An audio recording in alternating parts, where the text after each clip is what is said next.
da Polícia, em substituição de Jorge Calao. Júlio dos Santos é militar e foi nomeado hoje pelo chefe de Estado. O presidente da República foi buscar um homem do Exército para dirigir a Polícia da República de Moçambique. O substituto de Jorge Calao chama-se Júlio dos Santos Jane e era até a sua nomeação comandante dos Serviços Cívicos de Moçambique. Natural da província de Manica, o novo comandante-geral da Polícia fez formação militar na antiga União das Repúblicas Socialistas Soviéticas e tem uma licenciatura em Direito. Foi comandante e fundador da Academia Militar de Nampula e vice-comandante do Exército no Estado-Maior-General. Durante a Guerra Civil, Júlio dos Santos Jane foi comandante da guarnição da cidade de Maputo, uma unidade militar criada para garantir a segurança nos principais centros urbanos. Com a patência de Major-General, Júlio dos Santos vai trabalhar ao lado de José Weng San, vice-comandante da polícia, nomeado por Filipe Nyusi em agosto do ano passado. Esteve à frente da polícia, Jorge Calao foi um homem de convicções fortes, desafiou os tribunais, dirigiu os seus homens com mão de ferro e tinha uma voz que impunha medo.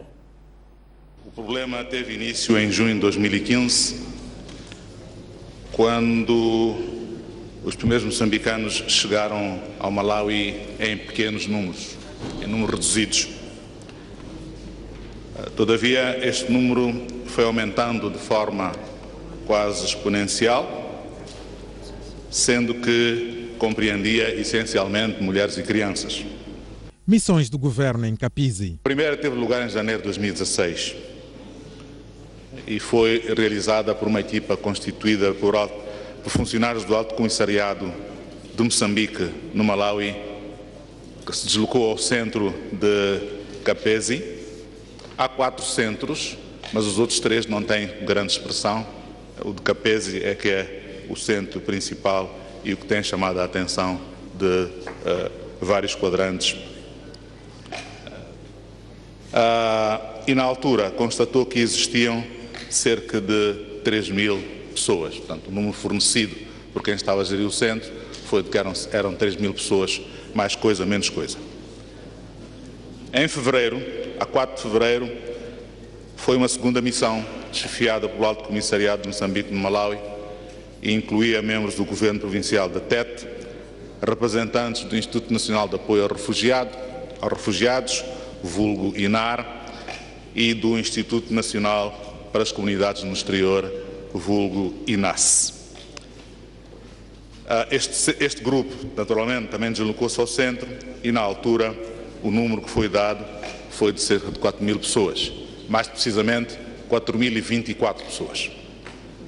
Uma chefiada pelo Ministro de Negócios Estrangeiros e Cooperação com destino ao Malawi, outra co-chefiada pelos Ministros da Educação e Desenvolvimento Humano e o Ministro da Indústria e Comércio para a província de Tete, para os distritos de Moatize e Angone. Constatações. Independentemente da natureza deste grupo, ele é constituído, acima de tudo, por moçambicanos. E um governo responsável nunca abdica das suas responsabilidades em relação a nenhum segmento da população que tem a responsabilidade de cuidar. Medidas para reverter a situação. A proposta do Plano de Ação foi submetida ao Conselho de Ministros no dia 1 de março e engloba, de um modo geral, intervenções nos seguintes domínios: saúde, educação, estradas e pontes, eletrificação rural, principalmente com base em painéis solares, agricultura, ao nível de distribuição de sementes e outros, realização de feiras agrícolas e deslocação de brigadas para o registro dos moçambicanos com a finalidade de se lhes ser atribuídos de documentos de identificação. Uma questão de realce tem a ver com a necessidade de atribuição de documentos de identificação, porque não está claro para nós que todos estes milhares de pessoas sejam somente moçambicanas. E dados históricos explicam isto. Nas nossas fronteiras há movimentos para um lado e para o outro. Quem conhece a geografia, a história de Moçambique, sabe que o Malawi, devido à escassez de terras que tem, muitos vêm fazer uma chama do lado de cá e transportam. Portanto, nas fronteiras há livre circulação. Portanto, os números valem o que valem. Mas não estamos preocupados com aspectos técnicos. Todas as pessoas que estão ali, independentemente da sua proveniência, presumida ou real, estão a ter igual tratamento. Estão a ter habitação, estão a ter alimentação, assistência médica, evidentemente nas condições possíveis. Os prejuízos residem ao nível do acesso à escola. As crianças não podem ir à escola naquelas condições. Responsabilidades do governo. A assistência aos refugiados é da responsabilidade do país hospedeiro e do Acnur, portanto, o Alto Comissariado para Refugiados. O governo, no âmbito da sua responsabilidade, tem de se envolver desde o início, de modo a dimensionar adequadamente as condições a serem criadas para o regresso destas populações. Regresso este que é feito numa base voluntária, ou seja, de acordo com convenções internacionais, é estritamente proibido forçar populações refugiadas a regressarem aos seus locais de origem. E isto está sendo observado. O que é feito, o que tem sido feito, são apelos, naturalmente, para que as pessoas regressem mediante determinadas condições. E o governo não se limitou a ir ao Malawi para constatar e fazer uso político desse facto. O governo foi também às zonas de origem, porque para se ter uma imagem completa é necessário ter as duas faces da moeda. É preciso ter-se o quadro completo. Portanto, essas pessoas não estão abandonadas. Condições para se ser refugiado. O estatuto de refugiado não se adquire automaticamente. É objeto de um processo determinado. Numa primeira fase, as pessoas são consideradas requerentes de asilo e depois, através da análise caso a caso, é conferido o estatuto de refugiado. Mas a componente humanitária sobrepõe-se sempre. Não interessa qual é a categoria, o que interessa é como tratar o assunto. Portanto, daí o uso indistinto. Há onde reparar, que às vezes chamamos deslocados, outras vezes chamamos refugiados, mas para nós não é aí onde está o problema. Não é aí onde está o problema.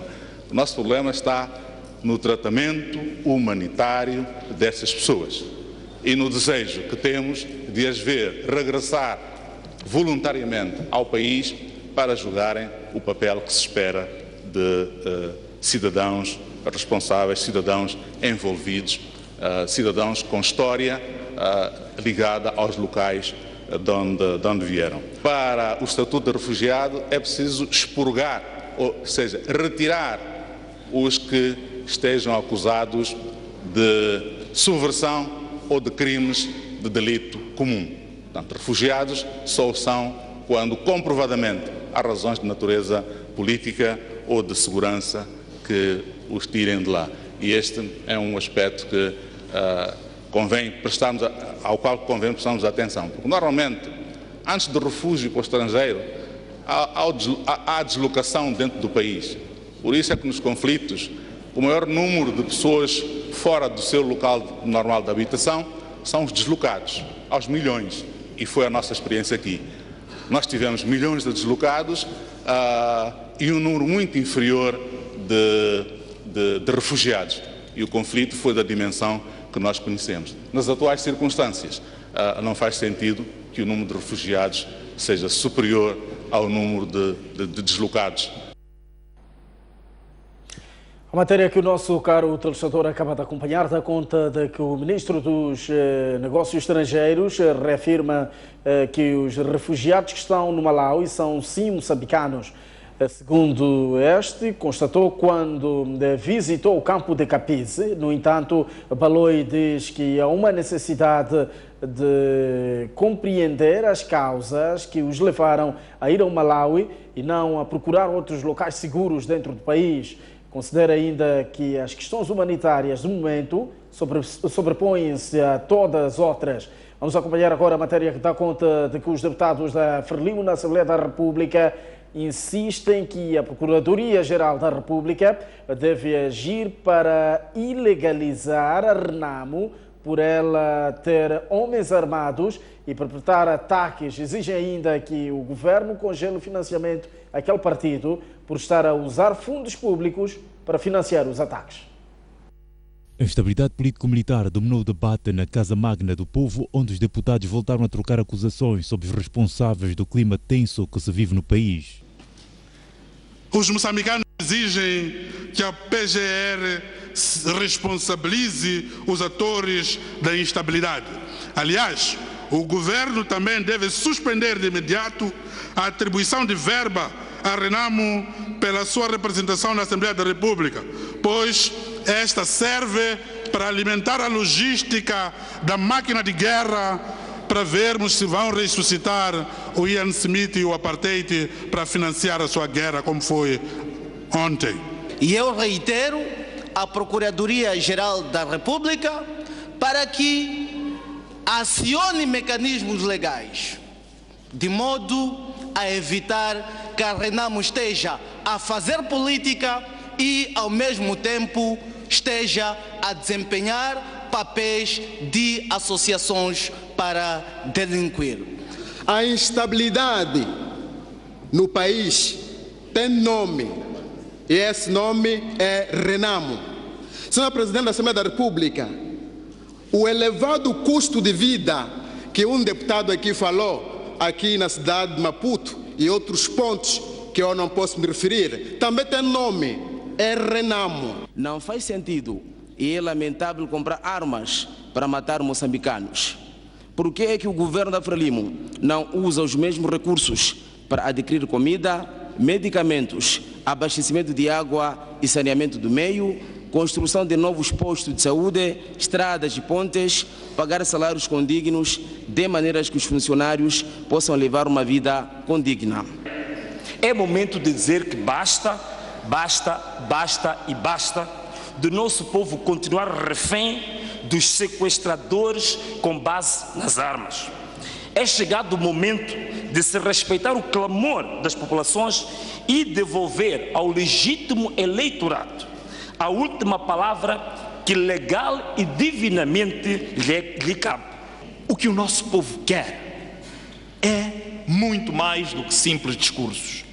Acreditem, excelências, senhores deputados, muitos moçambicanos, membros deste ou daquele partido, desligaram os seus rádios, mudaram de canal de televisão, porque estão cansados de ouvir palavras e querem ver atos concretos. E o que os moçambicanos querem de nós, Frelimo, Renamo, MDM, é resumido em 3 palavras, em 3 letras: paz. E a paz, colegas deputados, pode e deve ser trazida aos moçambicanos por nós políticos. As nossas diferenças de opiniões, as nossas divergências de ideias, o nosso pensamento contrário não deve ser motivo para fazer um povo inteiro sofrer. Isso não. Cabe a todos os cidadãos aqui presentes, sobretudo a Renamo, porque aqui mandatários do povo que vos elegeu, impedir que o troar das armas comprovadamente ilegais vingue as nossas posições em forma de sangue. Somos e devemos ser amigos uns dos outros. Somos e devemos ser irmãos, conterrâneos, parceiros, divergentes nas ideias, mas convergentes no espírito patriótico que nos deve unir.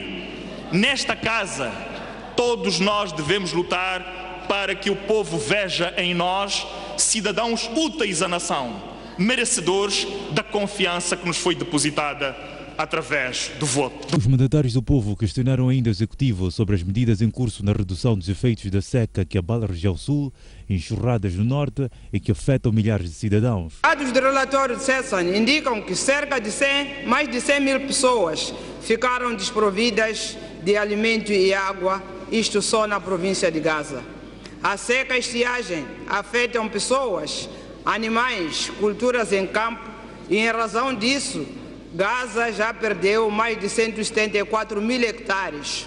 O governo vai igualmente massificar a prática de culturas estratégicas, tradicionais e emergentes, orientadas para o mercado, bem como prestar assistência técnica aos produtores em uso de tecnologias e insumos agromelhorados, para responder à variabilidade climática a que somos sujeitos.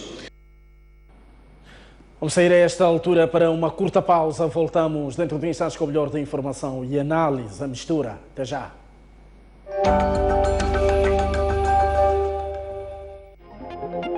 Já pode ler o jornal do País quando quiser e onde estiver. Quer saber como? O primeiro passo é ter a aplicação O País. Continua com dúvidas? Uma app é uma ferramenta que permite ter acesso a vários serviços do seu dispositivo móvel de forma integrada. Agora aceda à sua App Store ou a Play Store e faça o download de O País. Dessa forma, poderá aceder a uma versão digital do jornal. Assim, não deixe de acompanhar todas as edições do jornal. O País. A verdade como notícia.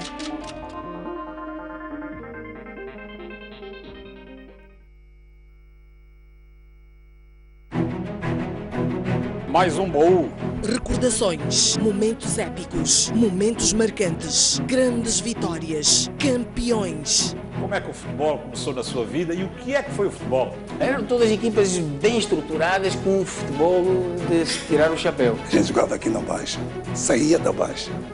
Era obrigado a fazer o jogo dos palmaninhos. Antigos jogadores, paraquedistas, árbitros, pugilistas, médicos. O primeiro envolvimento direto foi como médico da seleção que foi aos Jogos Olímpicos, Moscovo, 1980. Hoje já temos a capacidade de fazer diagnósticos e cirurgias artroscópicas. O paraquedismo começa quando eu via militares da Força Aérea saltar. A dobragem de paraquedas é uma coisa fundamental. Uma campeã nasce ou faz-se? Um talento tem que nascer, mas também não basta só nascer, tem que se fazer para ser campeão.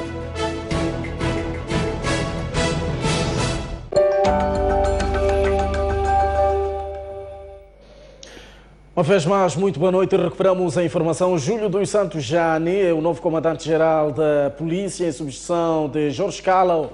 Júlio dos Santos é militar e foi nomeado hoje pelo chefe de Estado. Mas a notícia que vamos agora acompanhar é que dá conta de que durante os 8 anos em que esteve à frente da polícia, Jorge Calao foi um homem de convicções fortes, desafiou os tribunais, dirigiu os seus homens com mão de ferro e tinha uma voz que impunha medo. Vamos a esta altura recordar algumas afirmações marcantes do até ontem comandante-geral da polícia. A polícia está a trabalhar, e vamos continuar a combater os criminosos, quer estes que estamos à procura, como disse, como os outros. Nós vamos lutar, vamos dar o nosso mão para descobrir os autores. A polícia continuar a trabalhar junto com as populações no combate ao crime. A polícia continuar no seu processo de trabalho, a aproximar-se ao povo, às populações. Eu disse há dias que esses criminosos, alguns são cassionados e saem para fora, mas a caução... Eles, em vez de se regenerarem-se e continuam a fazer o mesmo crime. Portanto, a nossa tarefa agora é operações de limpeza. E vamos continuar a persegui-los para, de novo, pô-los à barra da direção, à barra do tribunal. A nossa tarefa agora é de recolher as armas. E vamos continuar a recolher as armas onde estiverem. E essas operações vão continuar. Já começamos em casa do Lhama, né? Vamos buscar as outras armas. Acabou. E não estamos a perseguir ninguém. Queremos armas que tiram a vida, para que o povo ande mais à vontade. E as operações de busca e recolha do armamento vai ser permanente nas cidades marginais e mesmo os guerrilheiros que tenham a arma nas mãos vão buscar. Nos preocupa a movimentação de homens da Renamo e as zonas onde eles passam criam instabilidade nas populações. Caso concreto, em Nhamatanda, na província de Sofala, em Gorongosa, Mwanza, Seringhoma, fazem e extorquem os bens dessa população, violam mulheres e criam, portanto, terror, limitando a movimentação dessas populações. Assim como estamos a fazer o combate contra o sequestro, a luta, também estamos a trabalhar para proteger as nossas esquadras, os nossos comandos, e a luta continua contra aqueles que nos atacam. Contra a Renamo, nós não vamos arregaçar as mangas, vamos nos defender quando formos atacados. Vamos nos defender. E também, mais uma vez, quero apelar às populações também que denunciem esses guerrilheiros que pululam por aí. Há muita larida, há muita informação, há muita desinformação também. Aí estão ali. Outras vezes, é verdade, mas outras vezes é para poder criar pânico nas populações, para movimentar-se um lado para o outro. Muitas vezes acontece. Agora estão aí na cidade, agora estão ali. Todos nós não estamos a desprezar as informações, mas temos que estar atentos, porque muitas outras vezes aparecem aí no Facebook, estão ali, para criar instabilidade, para que as pessoas não vão trabalhar, para fazer acontecer o que está acontecendo é um moinho, né? Trocha um lado para o outro. A Renamo está sendo manipulado. O objetivo é criar instabilidade para poder parar com o desenvolvimento de Moçambique, para que o povo moçambique continue pobre, escravo, como era em 500 anos. Agora, se vocês jovens não defendem o país, os outros que vierem vão ocupar e começar a explorar a riqueza. E continuamos a ser dependentes. Continuamos a termos mão estendida. Ora bem, acabamos de acompanhar alguns extratos das intervenções ou declarações de Jorge Calao e mesmo a propósito desta mexida a nível da PRM, o Noite Informativa recebe a esta altura o criminalista António Frangulos. Muito boa noite, António Frangulos. Esta notícia o surpreende? Até que ponto? Bom, boa noite primeiro aos telespectadores da STV, muito obrigado pelo convite. Dizer que de nada me surpreende. Por quê? Porque já era esperada esta saída a qualquer momento. Penso eu que foi um prolongamento até certo ponto sofrido, porque ele, como homem, tem família, tem amigos. Há um determinado momento em que até para a proteção do próprio indivíduo é preciso movimentar-se. Nós, se nos lembrarmos, até houve momentos muito mais escaldantes do que agora. Agora, quer dizer, foi do estilo tirar no momento em que as águas estão decantadas, portanto, na quietude das águas. E talvez, para o bom da política, para não criar precedentes em termos de pressão, etc, etc. Mas eu penso que ele mesmo já não devia estar muito bem, porque as reclamações, as pressões eram muito fortes. E penso que deve ter sido bom, penso eu.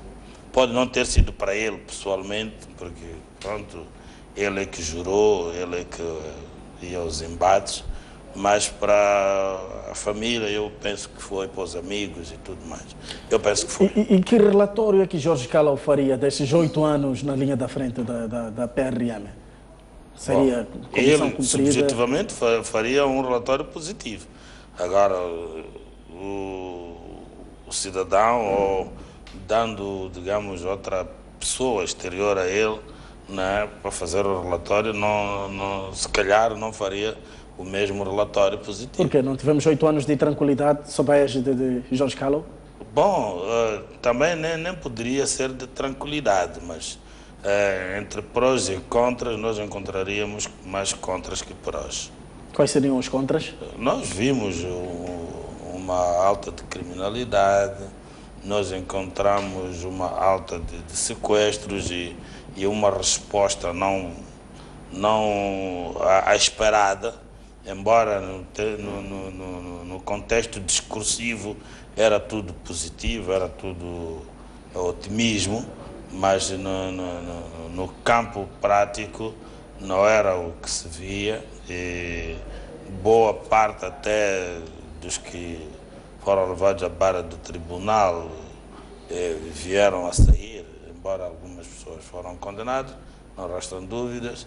E, para além disso, nós temos que nos lembrar, eu até quando saí de casa estava a assistir uma reportagem sobre a fauna bravia, em que dizia-se que, olha, em termos de rinoceronte, nós podemos dizer que está extinto em Moçambique, o branco e o preto, que sobraram cerca de 25 animais, e nós tínhamos rinoceronte por todo lado. Portanto, e isto deu-se mais ou menos no consulado dele, né? Nós encontramos situações até de desacato ou de desinteligências com outros poderes, que não foi muito bonito. Eu estou lembrado daquele caso de Nacala, né, por a resistência à autoridade judicial. A autoridade judicial é um outro poder. É preciso ver que a polícia faz parte do poder executivo e o poder judicial faz parte do poder judicial mesmo. Dos 3 poderes, legislativo, executivo e judicial, a polícia pertence ao executivo. E não há, digamos, dever de obediência da parte do Poder Judicial em relação às decisões do Executivo. Pelo contrário, as sentenças, as decisões judiciais são de cumprimento obrigatório em relação a todos, que são erga omnes, é como se fosse o respeito pelos direitos de personalidade. Todos nós somos chamados a cumprir com o respeito a esses direitos de personalidade. Então, nós encontramos um desacato, uma desinteligência entre a polícia e o tribunal que não foi bonito. De todo em todo não foi bonito. E veio a repetir-se, embora não tenha sido, digamos que, capitalizado, mas quem tem o olho clínico não deixou de ver aquela situação de 10 de outubro, se não me engano a data, 10 de outubro, aquilo foi uma busca e captura, não é? Na residência do presidente da Renamo. Da Renamo, sim. Independentemente das honras que deveriam ser devidas, passa o pleonasmo, por ser líder de um partido até com representação no Parlamento, e por via disso, ainda até agora que estamos a falar, não tomou, acho que já tomou posse o Conselho de Estado, por via de, nessa altura ainda não tinha tomado posse, mas ele é automaticamente membro do Conselho de Estado, que só pode vir a renunciar em caso de não aparecer a tomar posse. Portanto, independentemente disso, eu estava a dizer, ele é um cidadão como qualquer outro e o seu domicílio é inviolável, goza do princípio de inviolabilidade, portanto, que está na Constituição. Devia-se respeitar, por conseguinte, o comando, até atualizado, o comando por um acórdão constitucional que legaliza, portanto, até os mandados de busca e captura, apreensão e captura, até pelo Ministério Público, e quanto mais pela polícia. e aquilo que nós vimos foi sem esse mandado, não tinham um mandado de captura. E nem sequer nos constou que havia uma ordem escrita, porque podia ter havido uma ordem escrita e não houve tempo para passar o mandado, escrito, etc, etc, e assinado por autoridade competente. Portanto, não vimos isso e nem nos constou ter havido uma ordem. Portanto, ali agiu-se como se estivéssemos num estado de guerra ou então num estado de sítio, onde há uma supressão dos direitos e liberdades fundamentais. Nós ainda estamos, até agora que estamos a falar, apesar de haver conflito, nós ainda estamos perante um estado de normalidade, em que devem ser respeitados os direitos e liberdades constitucionais. Antônio Frangulhos, um fenómeno que surgiu durante este período em que Jorge Calao esteve no comando da PRM, na liderança da PRM, podia até existir, mas tornou-se candente envolvimento de membros da PRM em esquemas de criminalidade, esquemas de crimes. Já foram reportados várias vezes. Aliás, apareceu até o próprio Jorge Calao assumir que havia gente infiltrada assim nas fileiras da PRM. Estaríamos perante um cenário em que Jorge Calao não conseguia controlar as rédeas da sua própria casa e queria combater um crime no seio da sociedade?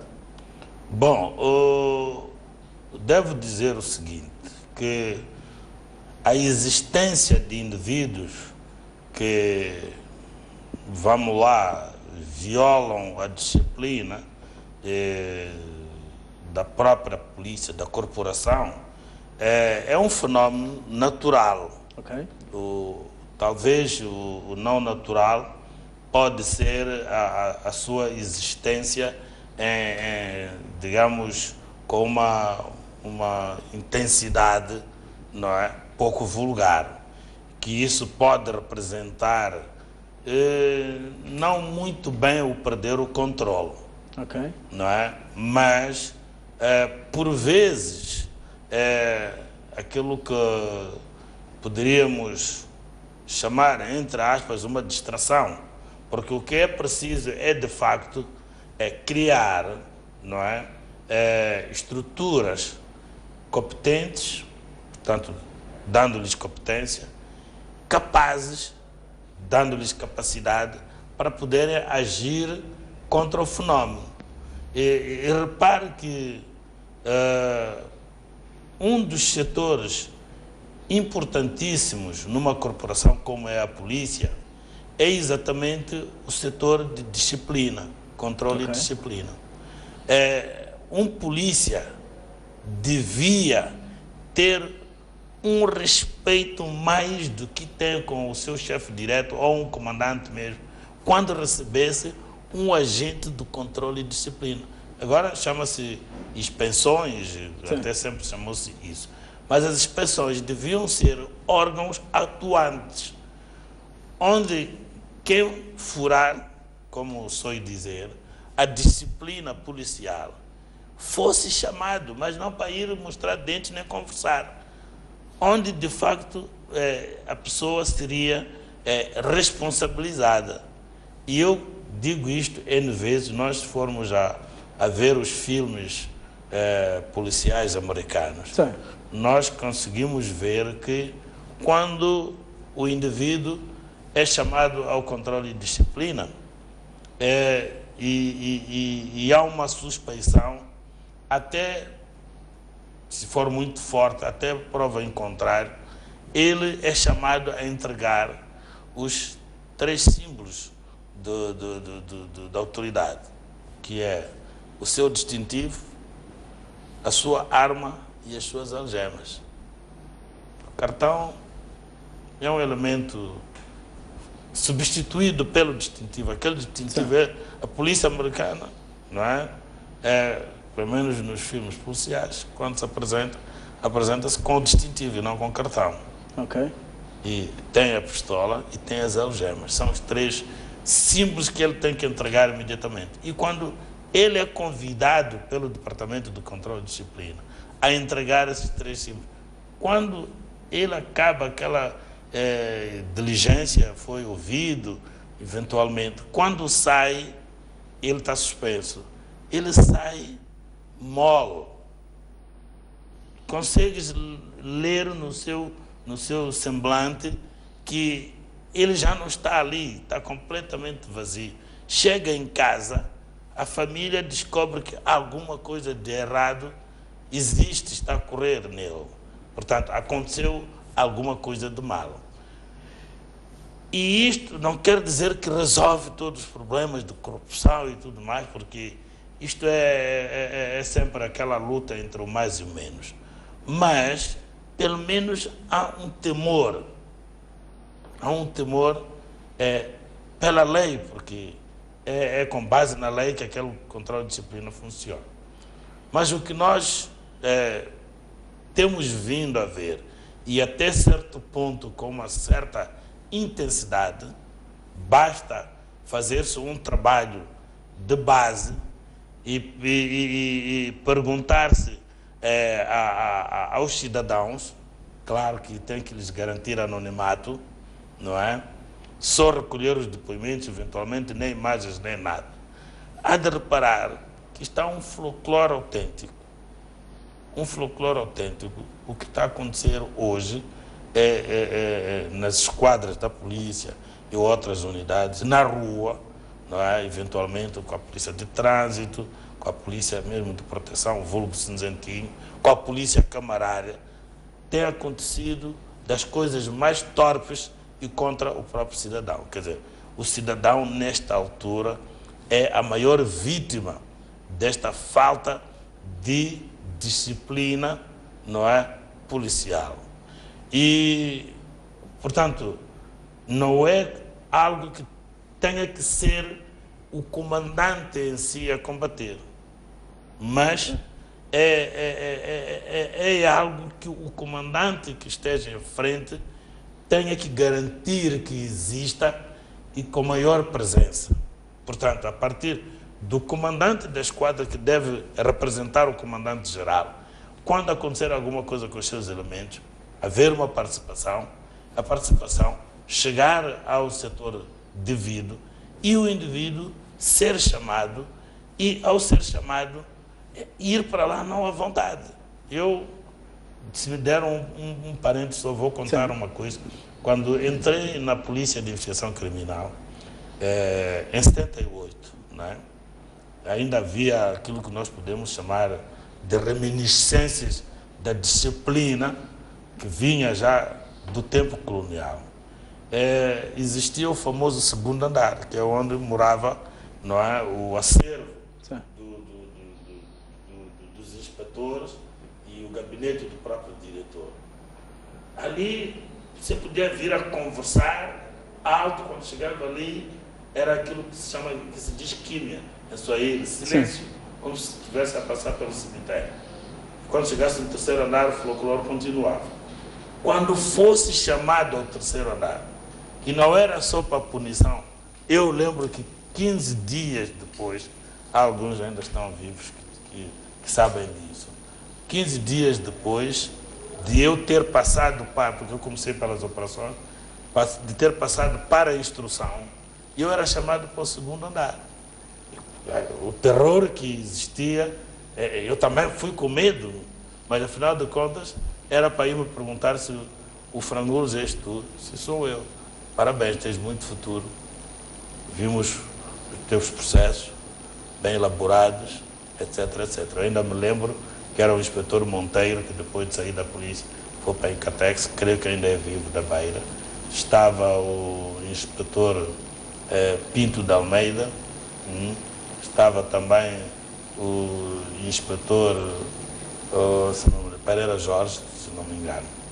E fui chamado não para ser retalhado, para ser punido, né? Mas para ser elogiado pelo bom trabalho. Mas para dizer o quê? Havia uma certa disciplina de ferro, em que o indivíduo, por via disso, era obrigado a portar-se conforme. Porque há duas teses. Uma que defende que o homem é eminentemente, naturalmente bom, outra tese defende que o homem nasce mau, não é? E só a lei E já que estamos mesmo nos corredores da PIC, são vários os apelos de que esta unidade precisa ser desmembrada da PRM e passar para a máquina da justiça. Aliás, a última, nesta semana mesmo, quando da abertura do ano judicial, ficou vincado de que havia essa necessidade. Concorda? Acha que esta necessidade veio a crescer durante estes últimos 8 anos? Olha, está de parabéns o presidente. Eu ouvi na abertura do ano judicial, pela primeira vez, a dizer que temos que deixar de rodeios e companhia, mas nós temos que, de facto, reformar a Polícia de Investigação Criminal. O que a Polícia de Investigação Criminal precisa, nesta altura, é de uma reforma, portanto, estrutural, né? E não conjuntural, uma reforma estrutural. A sua inserção é uma discussão terminal. Okay. Não estou para dizer se concordo ou não concordo entre o Ministério Público, ir para o Ministério Público ou ir para a Justiça, ou manter-se no Ministério do Interior. Mas eu digo que o preliminar é a reforma da Polícia de Investigação Criminal.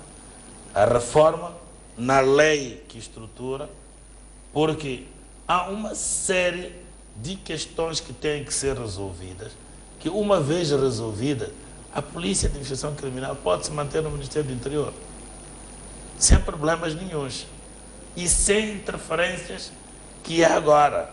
Portanto, isso é um assunto à parte, que podemos retomar um dia. Que eu não sei se é falta de cultura, falta de ética ou de ontologia por parte da polícia, ou é falta de meios mesmo. Já cobrimos centenas de baleamentos, centenas de assassinatos, mas nunca o follow-up destes assassinatos. Basta que nos lembremos que faz hoje 1 ano que estamos sem Gil Sistac, um bárbaro assassinato.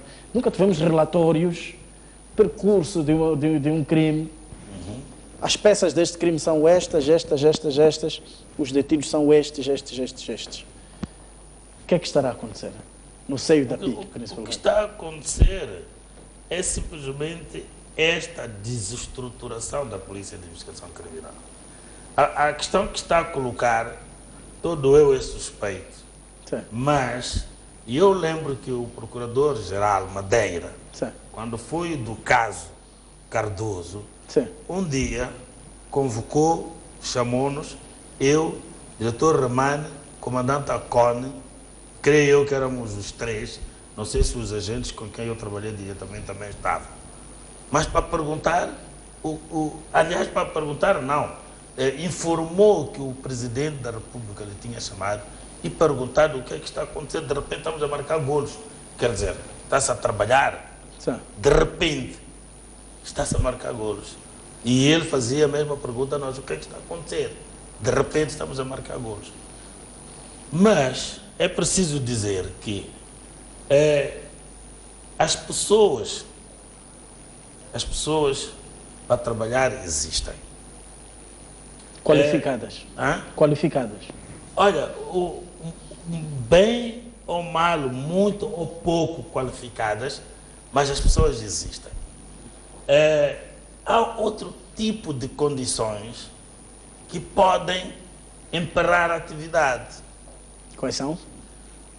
Por exemplo, a interferência múltipla. E que essa interferência múltipla só pode ser anulada por aquilo que nós podemos chamar de verdadeira autonomia. Porque pode haver uma autonomia fictícia, uma autonomia aparente, mas uma autonomia real pode diminuir muito e diminuir muito essas interferências e devolver aquilo que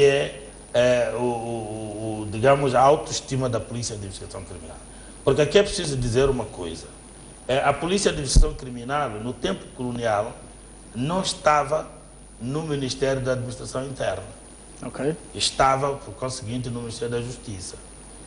E a Polícia Judiciária constituía uma elite. É como uma Força Aérea, uma Marinha, no Exército. Então, infelizmente, não é? os comandantes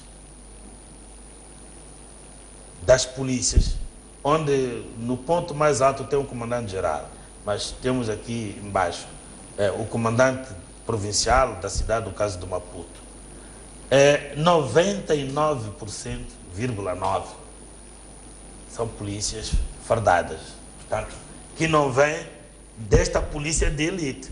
Okay. E uma das decisões não oficiais, né, mas que na prática se via, era exatamente esta guerra de desmantelar a polícia de investigação criminal, deselitizar a polícia de investigação criminal. Mas era de elite por causa da natureza do seu trabalho. Sim. A polícia de investigação criminal em todo o mundo é a DEA nos Estados Unidos, é a polícia judiciária em Portugal, mesmo aqui ao lado do CID. Vai a paisana e tem, sei lá, responsabilidades, e até em termos de salários e tudo mais, e exigências, né? Por exemplo, um subinspetor no tempo colonial tinha que ser um bacharel. E no tempo colonial ser bacharel era uma formação. E vinham até esses subinspetores e inspetores do Ministério Público, eram procuradores. Portanto, a natureza do trabalho, os indivíduos que fossem técnicos, por exemplo, do laboratório, eram indivíduos que tinham que ter uma formação, tinham que ter um curso básico, né, industrial, de química, de biologia e por aí adiante, e depois ter uma formação. Hoje já não se fala de básico. Tem que ser indivíduos que tenham um curso, no mínimo, médio do Instituto Industrial, em biologia, em química, em física, que é para depois fazer a especialização no laboratório. E isto exige. Aqui devo dizer que quando um dia quiserem reformar a Polícia de Investigação Criminal, já estou a dizer isto sei lá quantas vezes, a Polícia de Investigação Criminal precisa da sua própria escola. Okay. Não deve se satisfazer com a CIPOL, com a formação geral. A Polícia de Investigação Criminal tem de ter a sua escola, porque existe uma formação própria de investigação criminal. Não pode vir da CIPOL, depois do curso, mandar fazer uma formatura e dizer daqui para aqui vai para a Polícia de Trânsito, daqui para aqui vai para a Polícia de Investigação, daqui para aqui vai para a Polícia de Proteção. Isso está mais do que ultrapassado. Então, nessa reforma estrutural, isso tudo estará previsto e vai dar, quer dizer, as pessoas logo a seguir vão dizer que, olha, de facto, há uma mudança, não aparente, mas uma mudança real. Porque a própria autoestima que esses polícias vão de ter, a forma de falar com as pessoas, de se comportar e tudo mais, tudo vai mudar, como que mecanicamente, mas vai mudar mesmo. Porque agora, meu caro, eu não gosto muito de dizer isso, mas é uma realidade que acontece. A pessoa está, por exemplo, num setor onde não se come. É o que só ia dizer agora. Sim. Olha, faz tudo por tudo, mobiliza todas as forças de que é capaz, para ver se lá dentro dos recursos humanos da polícia é transferido da rua para trânsito ou para a Polícia de Investigação Criminal, em função do capim, que tem que lá estar, verde ainda por cima. E isto não leva a nada. Nós vimos umas reformas estruturais na alfândega exatamente por causa disso. Não quer dizer que o problema ficou completamente resolvido, mas se estivéssemos ainda naquela era antes da reforma, nós estaríamos a assistir a situações dramáticas como assistimos na Polícia de Investigação Criminal. E mesmo assim a alfândega ainda precisa de muita, digamos, reforma nas suas formas de trabalho, passa o pleonasmo, a repetição, mas para dizer que há uma constante reforma, e há uma reforma que é estrutural, que ela tem que ser feita. uma vez e depois dar-se continuidade para reformas. Falamos sobre o perfil deste homem que substitui Jorge Calão. É major-general, vem da parte militar. Júlio dos Santos Jane foi vice-reitor na Academia Militar Samuel Machel. O que é que o Presidente da República aqui pretende? Que mensagem que o Presidente da República pretende dar ao não selecionar um homem que é do Ministério do Interior, que é da PRM, a comandante-geral, e vai pegar um homem da ala militar? Eu não sei, sinceramente. 40 anos de independência. Não concordo plenamente. Mas é assim, em condições normais, a STV, e com toda a garantia de anonimato, fizesse um trabalho sobre esta indicação, não é? Na população alvo, diretamente alvo. Portanto, estou a falar das próprias polícias, dos polícias. Se estão satisfeitos ou não. Desde aqueles que estão nas hostes do comando até a base. E viesse mais tarde, em função do resultado, e me perguntasse, eu havia de explicar o porquê desse resultado. Nós estaremos perante uma situação em que precisamos pulverizar mesmo a corporação, precisamos de uma peça isolada para fazer trabalhos deste género. Mas esta experiência já foi feita em 2006, 2008. Acho que foram 2 anos o máximo que o comandante Custódio Pinto levou. Não conseguiu fazer pelo menos 5 anos, ou 4, o tempo que restava. Creio que o Miguel dos Santos tinha trabalhado 1 ano daquele mandato, sobravam 4.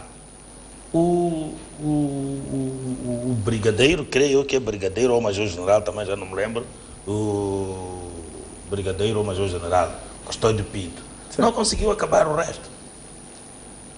Mas não me vai dizer que ele é incompetente. Não me vai dizer que ele é incapaz ou foi incapaz. O problema é não ser producente nesta altura. É contraproducente. Experimente levar um primeiro adjunto comissário ou mesmo um inspetor geral, tanto como é o caso do comandante Calão, e manda para a Força Aérea. Mande para um outro ramo da defesa para ele ir lá dirigir, se há de ter sucesso. Não vai. Por quê? Nos primeiros anos, tudo bem. Nos primeiros anos, tudo bem da nossa independência. Os quadros eram polivalentes, não é? Estávamos numa fase embrionária, mas agora já não. Há uma certa reação, não é? Aberta ou silenciosa. E, parecendo que não, é capaz, o comandante Jane, né? Major-general Jane,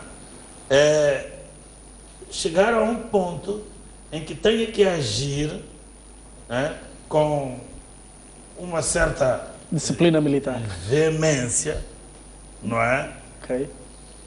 Por ver certas resistências. E, em alguns casos, até com rótulo a sabotagem. Em condições de normalidade, quando as polícias não concordam com o comandante, a criminalidade sobe. A criminalidade sobe. Se é na defesa, as baixas aumentam, né? Se é no campo de guerra. Então, eu penso que a ideia pode ter sido boa, esta de trazer alguém que seja de fora, porque chega ali, não conhece ninguém, tem uma maior liberdade de ação e tudo mais. mas devíamos basear-nos um pouco com experiências anteriores. E até nos interrogarmos, mas por que é que aconteceu isto, aconteceu aquilo? Até o problema de ministérios. Há ministérios que você pode mandar qualquer pessoa, mas há ministérios que você não pode mandar qualquer pessoa. A primeira pergunta que se faz, quem é? De onde é que vem? E por que é que há de ser aquela pessoa? Será que nós, 40 anos depois, não temos ninguém que possa dirigir? Só para terminar, queria o seu olhar criminalista num fenómeno que está agora a acontecer, é o excesso, ou suposto excesso, de armas nas mãos da polícia. A AKPM passou a ser quase que o único meio de repreensão. A cada esquina que a gente faz está um agente com uma AKPM. Por onde andam as algemas, os chamados chambocos? Até que ponto é que esta presença massiva de armas nas mãos da polícia propicia atos de criminalidade? Penso eu que ainda não há uma, digamos, decisão no sentido de se dizer que, bom, esta arma é arma de guerra, não é arma que fique com a polícia. Você vê hoje, é uma polícia, portanto, mulher, sim, está com uma AKPM. Às vezes a comprar fruta na rua e com uma AKPM. É um polícia, já saiu um bocadinho naquele intervalo para ir comprar qualquer coisa para comer, porque, enfim, está com uma KPM, até, sei lá, de qualquer maneira. Mas isto ainda é um pouco isto. Está ainda a faltar-nos, primeiro, aquela, digamos, um regulamento que determine, não é, que este tipo de armas deve ser usado por este tipo de forças.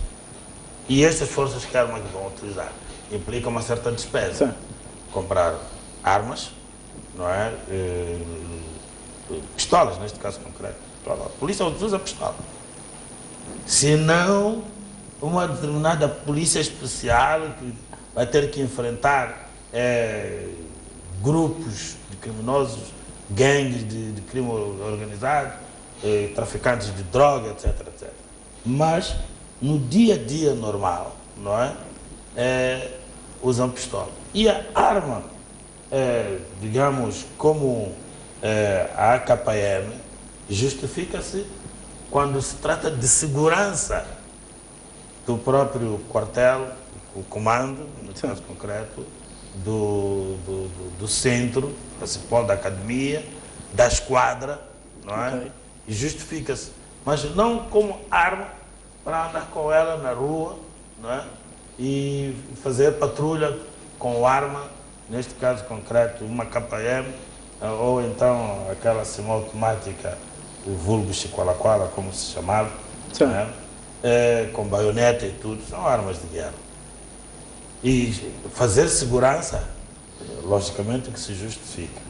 Então, eu penso que isto não é um problema criminalista, é um problema mesmo de regulamentos, não é? Em termos de se dizer que estas polícias têm que usar este tipo de equipamento. Ok. Estas unidades devem usar este tipo de equipamento. Nós vemos isso um pouco relativamente aos carros protocolares. Sim. Qual é que tem direito a uma escolta? Qual é que tem direito a uma escolta com sirene? A pessoa faz isto, é um carro da coisa como é que se chama? Da polícia camarária, para abrir espaço para passar o presidente. Será? Protocolarmente, está escrito, porque o protocolo é uma questão de escrever. Não quer dizer que exista assim, digamos, um protocolo internacional. O país determina que é para haver uma disciplina. Senão, qualquer pessoa, em Angola, por exemplo, eu não vou dizer os títulos das pessoas, mas as pessoas têm ambulância em casa. Determinadas autoridades têm ambulância em casa. Que é para quando tem que sair com certa emergência, abrir sirene, abrir coisa. Só que os angolanos até já sabem, mas pronto, tem que abrir porque sirene é sirene, né? Até eu conversava com um padre que esteve aqui em Moçambique e dizia que o nosso superior também tem uma ambulância. Então, quando se chega a este ponto, não é, de folclore, de desnatura, não é? O conteúdo, a respeitabilidade, etc., do meio que se usa. Portanto, eu penso que isto é um problema de disciplinar as forças, mas que essa disciplina, ou disciplinarização, tem a ver também com as condições, né, econômicas do próprio país, porque é preciso distribuir, portanto, os meios apropriados. E podemos ir até para o próprio uniforme. As nossas polícias ainda não se vestem devidamente, sobretudo as polícias das esquadras e tudo mais. É preciso que um polícia se vista até para gingar, passe a expressão coloquial. Mas a pessoa sentir-se dentro de uma roupa, está aprumado e tudo, bem lavadinho, engomadinho, sapato engraxado e tudo mais. Mas logo a seguir vamos dizer, mas para entrar no CHAP, claro, em vez de entrar no CHAP, para entrar num cargo da corporação, para deixar na esquadra e tudo. Quer dizer, muita coisa tem que ser feita, é verdade, mas há prioridades. E uma das prioridades é que nós temos que organizar os ramos de modo a que cada ramo responda à sua demanda e da melhor maneira. Tá. António Frangulos, muito obrigado pela sua presença nos nossos estúdios. Vamos a esta altura observar uma curta pausa. Voltamos dentro de instantes com mais análises, desta feita com os assuntos que dominaram a semana, mas no próximo bloco com Sérgio Vieira. Vamos a uma pausa, até já.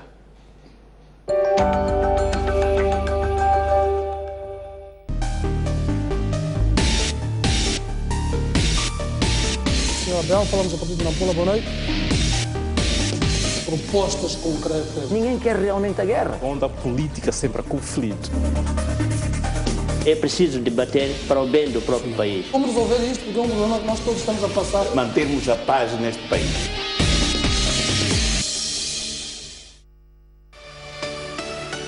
A Liga Portuguesa está cada vez mais quente.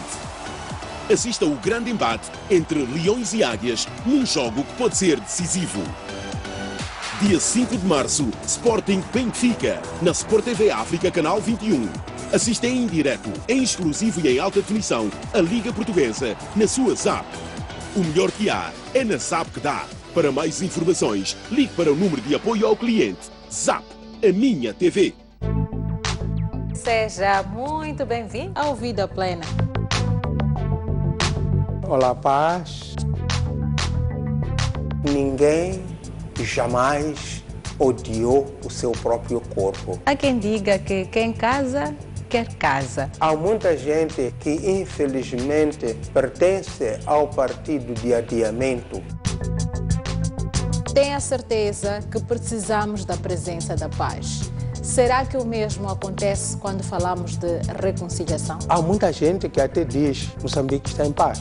Há muita gente que diz vamos buscar a paz.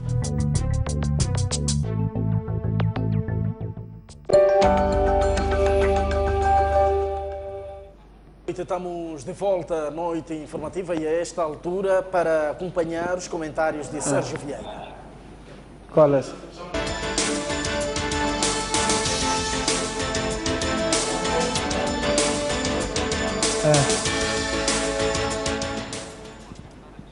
Ora bem, Sérgio Vieira, muito boa noite, uma vez mais. Aliás, cá estamos nós em toda a quinta-feira para fazer análise dos factos A ti já, Sani. Antes mesmo de aprofundarmos nos temas, queria colocar aqui um ponto prévio, portanto, a morte de Lúcio Lara, aliás, uma das figuras que jogou um papel muito importante na independência de vários países lusófonos.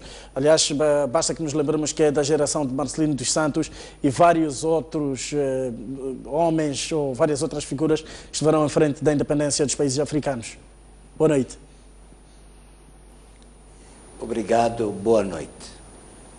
Antes de falar do Lúcio Lara, queria enviar um grande beijo de parabéns. Amanhã é o dia 7 de março. Faz 49 anos que foi criado o destacamento feminino das Forças Populares de Libertação de Moçambique.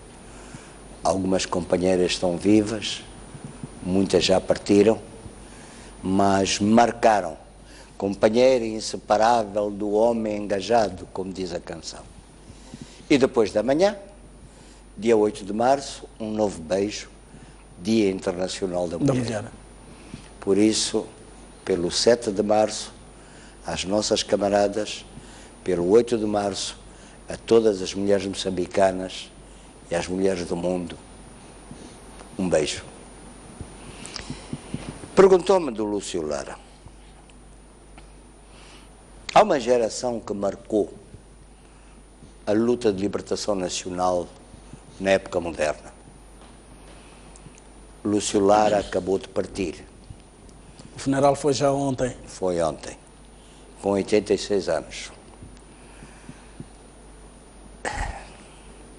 Dessa geração fazem parte muitos homens que marcaram a história da libertação das nossas pátrias. Fez parte do mesmo grupo. Mondlane, assassinado em 68. 69. 69, quero dizer, fevereiro de 69. O Orlando Costa, pai do António Costa. Marcelino, que creio que é o único que está vivo. Agostinho Neto. Lara, que acaba de partir. Amílcar Cabral, que foi assassinado em 73. Eles marcaram o nacionalismo moderno e os métodos da luta de libertação nacional.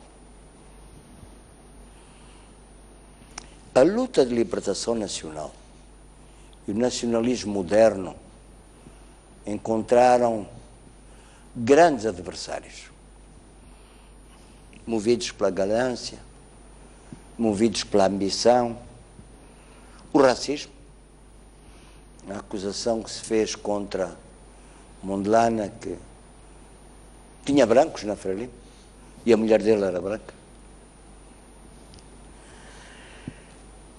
O regionalismo e até o localismo. No regionalismo e no localismo,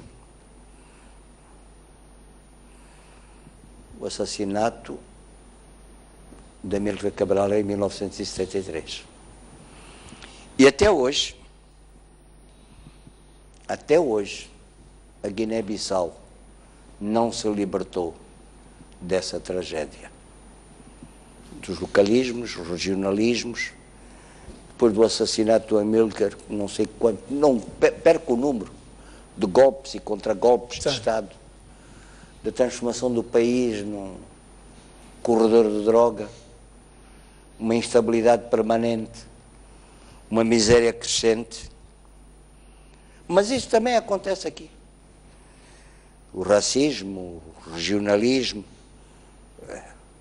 Lembro-me que há algum tempo alguém me dizia que não gostava do primeiro secretário de uma provincial, porque era do distrito X, quando podia ser do distrito Y.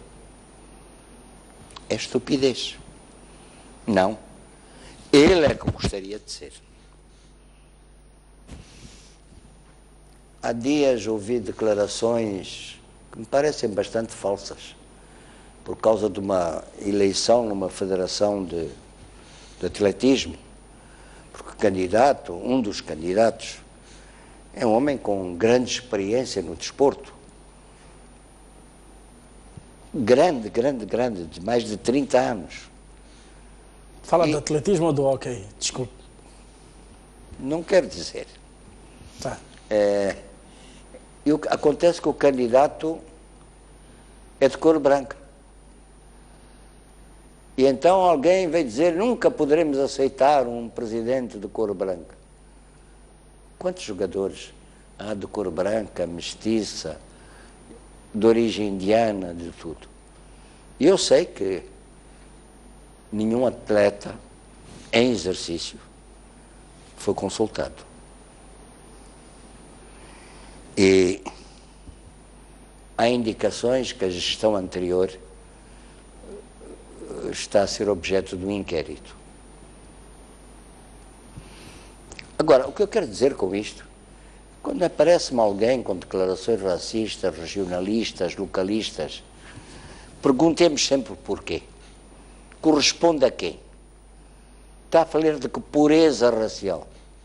Eu lembro-me que há muitos anos atrás, na Assembleia da República, alguém quis definir o originário, o moçambicano originário.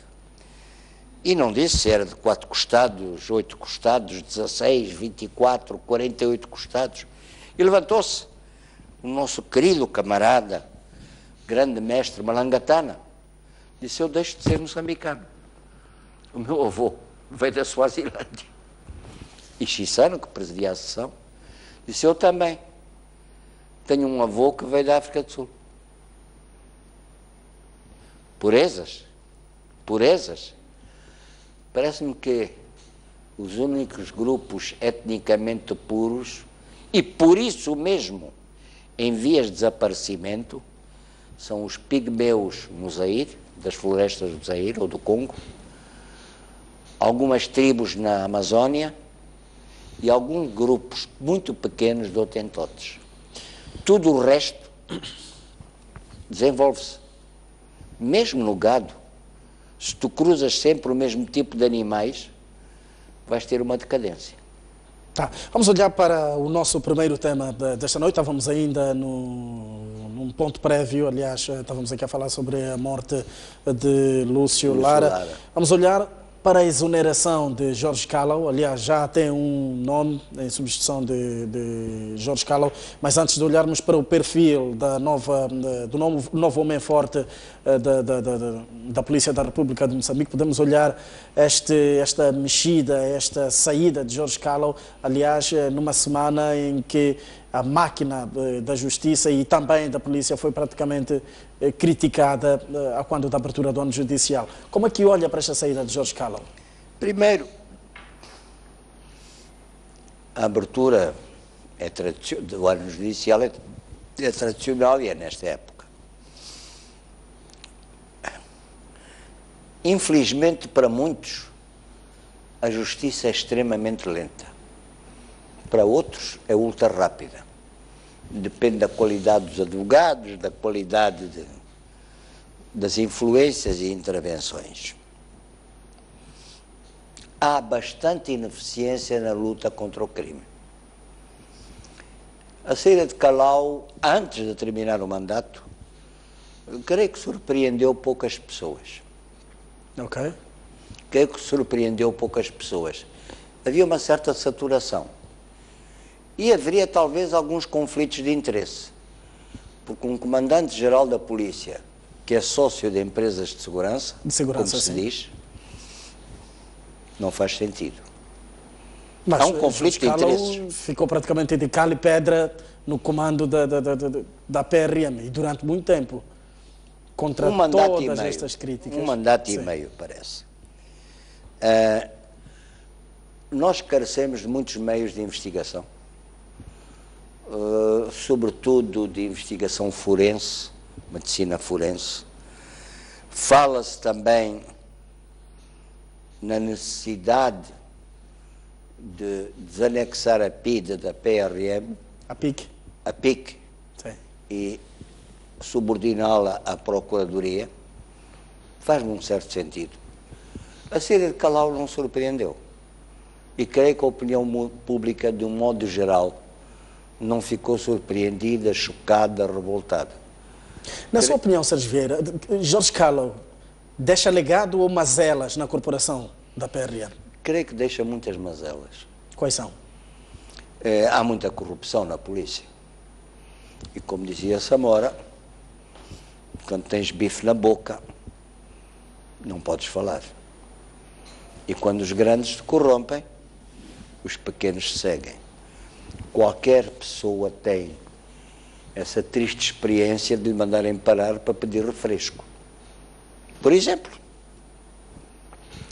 Ora, evidentemente que são mazelas que a nova equipa tem que a muito custo que tentar corrigir, limpar. E a limpeza, normalmente, para ser eficiente, tem que começar por cima. Olhando para o perfil deste novo comandante-geral, que provavelmente tome posse amanhã, Júlio dos Santos Jani, aliás, uma figura acolhida da ala militar, major-general, foi reitor da Academia, vice-reitor da Academia Militar em Nampula. Samora Machel. Samora Machel, sim. Estamos a falar da retirada de alguém com um perfil militar para a corporação da polícia. O que é que este governo pretende? Que mudanças, que intervenções é que se pretende aqui no seio da PRM? Bom, o que eu posso dizer é que há uma grande afinidade entre os setores de Forças Armadas, policiais, segurança. Há uma grande afinidade em toda a parte do mundo. E é fácil alguém transitar de um setor para o outro.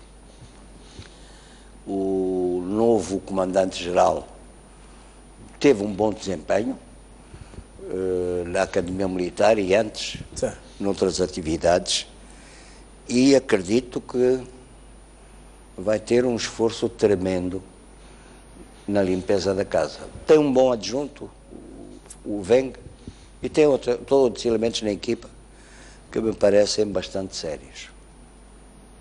Tá.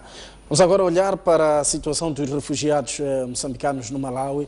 Aliás, a STV alocou uma equipe no vizinho Malawi para acompanhar o dia a dia, ou a situação que os compatriotas vivem naquele ponto do país. Aliás, uns alegam que abandonaram as suas terras devido à tensão político-militar, mas há várias versões em volta deste fenómeno. Que olhar é que lança para esta presença de mais de 6 mil homens moçambicanos na África do Sul, não, no Malawi? Bom, primeiro quero dizer que quando tu circulas na estrada que vai do Zobwe até Sangano, metade da estrada pertence ao lado moçambicano, metade da estrada pertence ao lado malauiano. Sim. Ultrapassas ou és ultrapassado, passaste uma fronteira. Sim. Sempre houve movimentos migratórios ali, em primeiro lugar. Estive há algum tempo atrás em Tsangano. Pessoas vieram falar comigo, assustadas, dizendo que a minha mulher está grávida e foi para o Malawi porque tem medo de ir ao centro de saúde, não vão os bandidos atacar. O meu filho não está a ir à escola porque tem medo que os bandidos ataquem a escola. Eu próprio tenho medo de ir fazer a minha machamba. E é a época das chuvas, era a época das chuvas. Sim. Para preparar um pouco antes da época das chuvas. Bom, o que é que se passa? Eu não estou neste momento no terreno, mas que certamente que o banditismo, os ataques armados assustam as pessoas. Hoje estava a falar com uns amigos, tem uns caminhões para trazer com equipamento, que estão a trazer da província da Zambésia e querem levar para a província de Manica. Estão atrapalhados, porque na estrada atacam os carros. Tem que percorrer a Gorongosa. Atacam carros, atacam machibombos, atacam viaturas privadas, atacam caminhões, matam pessoas inocentes. Isto é um problema que eu creio que é muito sério. é um problema muito sério. Depois, à segunda-feira, quero que seja o presidente da África do Sul o mediador. À terça-feira está a pedir a mediação da União Europeia. Eu não sei o que é que ele quer. Ninguém sabe. Mas, Sérgio Vieira, os moçambicanos no Malawi são refugiados ou não? Há gente que está a fugir da violência. Há gente que está a fugir da violência. Viu durante a semana as declarações do governador Tete? O que é que lhe dizem? Li, não estava presente quando ele fez a declaração, não sei até que ponto corresponde àquilo que ele disse efetivamente, mas que há pessoas que fogem das situações conflituosas, acontece em toda a parte do mundo. Não é surpresa para mim.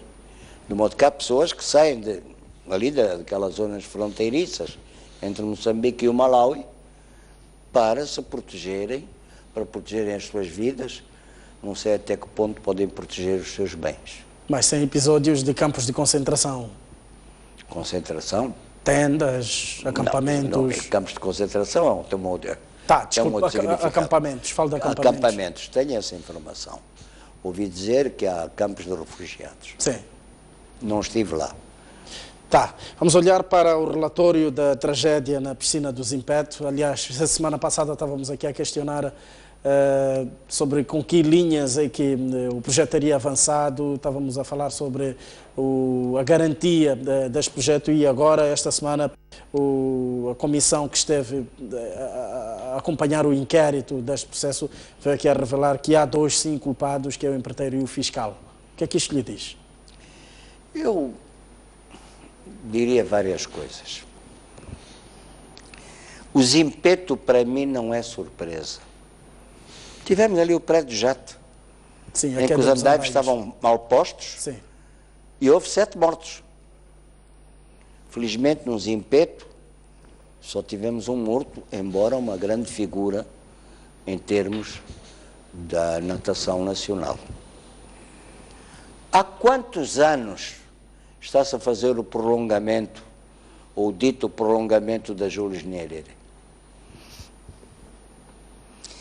Quem responde e quem vai para a cadeia e pagar às vítimas? E responder pela negligência, contratos talvez uma parte por cima da mesa e outra parte por baixo da mesa.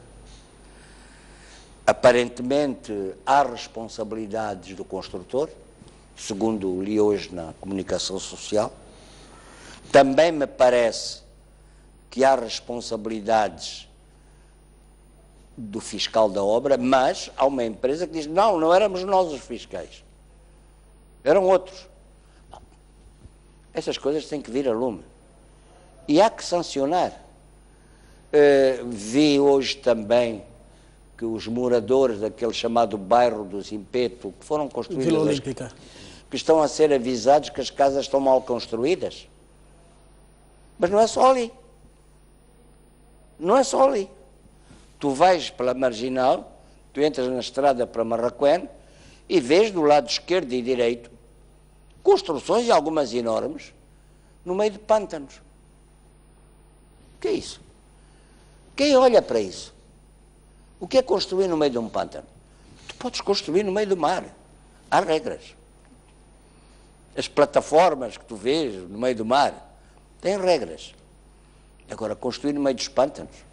E como é que são os mosquitos? E quem vem atrás dos mosquitos?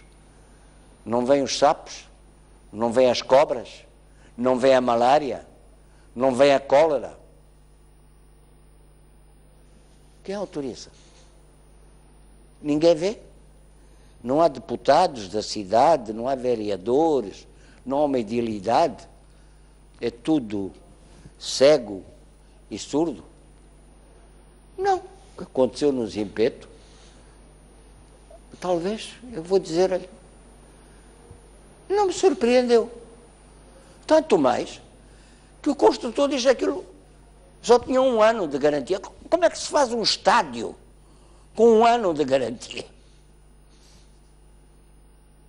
Como é que se faz um estádio dando uma garantia de 1 ano? Se até a compra de um eletrodoméstico leva uma garantia de 1 ano. Exato. Ainda hoje estive a comprar um pulverizador para trabalhar lá na minha quinta. Tem a garantia de 1 ano. Agora, construir um estádio, construir uma piscina, construir um bairro com 1 ano de garantia, por favor. Aqui há muitas histórias mal contadas, que eu posso dizer. Tá. Vamos olhar também para a abertura do ano judicial. Esta semana foi marcada pela abertura do ano judicial. A máquina da justiça foi alvo de duras críticas e vários apelos para o combate da criminalidade. Aliás, crimes estes de várias índoles. O que é que deve ser feito para que este ano judicial seja diferente? É-me difícil falar. Há bocado eu comentei. Sim. Para uns, a justiça é muito rápida. Para outros, o processo pode levar vários anos. E até podes falecer antes de acabar o teu processo que tu meteste no tribunal. Há ineficiência nos serviços de justiça. Há ineficiência na investigação criminal. Há ineficiência... Desculpa. Eu não tenho certificado de registro de nascimento. Porque o cartório em que estava registado o meu nascimento ardeu. E foi-se. Eu quero dizer, eu visito vários cartórios notariais, estou satisfeito que tenham ar-condicionado, mas não vejo lá nem meio alarme contra um incêndio, nem um quarto de extintor. E por absurdo que lhe pareça, em 2016, ainda os documentos são manuscritos. Já havia máquinas de escrever no princípio do século XX. Hoje pode-se fazer um documento, um testamento, uma procuração, no computador. E vai para o... Não fica só no computador daquela conservatória, vai para o computador da cidade, da província e o computador central. De modo que há muito trabalho a fazer. Ok. Mesmo para terminar, vamos lançar um olhar ao mundo com a campanha eleitoral dos Estados Unidos da América. Aliás, ainda esta semana acompanhamos praticamente um equilíbrio entre Hillary Clinton, democrata, e Donald Trump, republicano. Portanto, estes são os pré-candidatos aqui a inquilinos da Casa Branca. Será desta vez que vamos ter uma presidente norte-americana? Em primeiro lugar, eu diria Donald Trump, oh my God. Oh my God, um homem que faz declarações racistas, um homem que faz declarações belicistas, é contra os latino-americanos, é contra os negros, é a favor de quê? Que Deus nos proteja, se é possível essa expressão, de um Donald Trump. A Hillary Clinton tem uma história razoável, tanto quando esteve no governo, como na sequência. Tem uma história muito razoável, foi-se uma boa secretária de Estado, ministra dos Negócios Estrangeiros. Este percurso dá-lhe vantagem para chegar à Casa Branca? Eu não sou cidadão americano, não tenho direito de voto lá, mas entre um Donald Trump e a Hillary Clinton, eu creio que as pessoas sensatas em toda a parte optariam pela Hillary Clinton. Dá mais garantias de bom senso. Tá. Muito obrigado, Sérgio Vieira, pela sua presença aqui nos nossos estúdios e por um breve comentário em volta de vários assuntos que dominaram a semana. Vamos, a esta altura, sair para uma curta pausa, mas antes mesmo, a vinheta aqui a encerrar a conversa com Sérgio Vieira.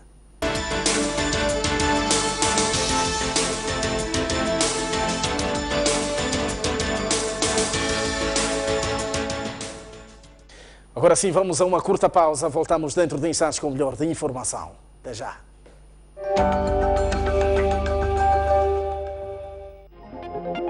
Já pode ler o jornal O País quando quiser e onde estiver. Quer saber como? O primeiro passo é ter a aplicação O País. Continua com dúvidas? Uma app é uma ferramenta que permite ter acesso a vários serviços do seu dispositivo móvel de forma integrada.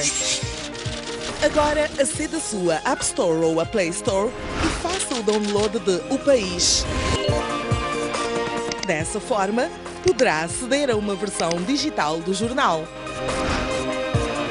Assim, não deixe de acompanhar todas as edições do jornal. O País. A verdade como notícia.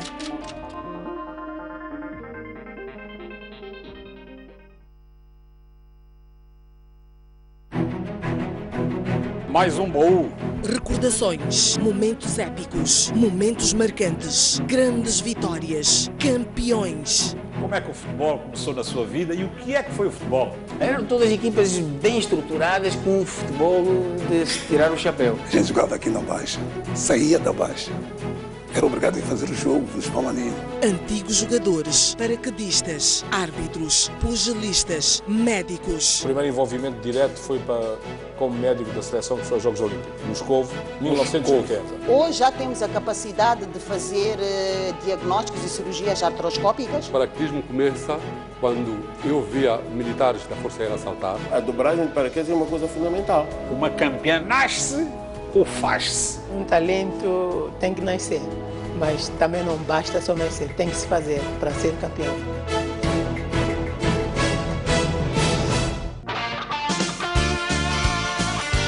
Conversas Soltas, um espaço de entrevista dedicado a diversos temas da nossa sociedade, com figuras de destaque. Neste espaço, a conversa é informal. Afinal, o que é um artista? O artista é um pensador, é intelectual. A poesia que lhe encontra. Sim, eu já escrevo desde os 13 anos. É uma luta diária. A questão técnica tem um desafio muito grande. Todos os sábados, não perca.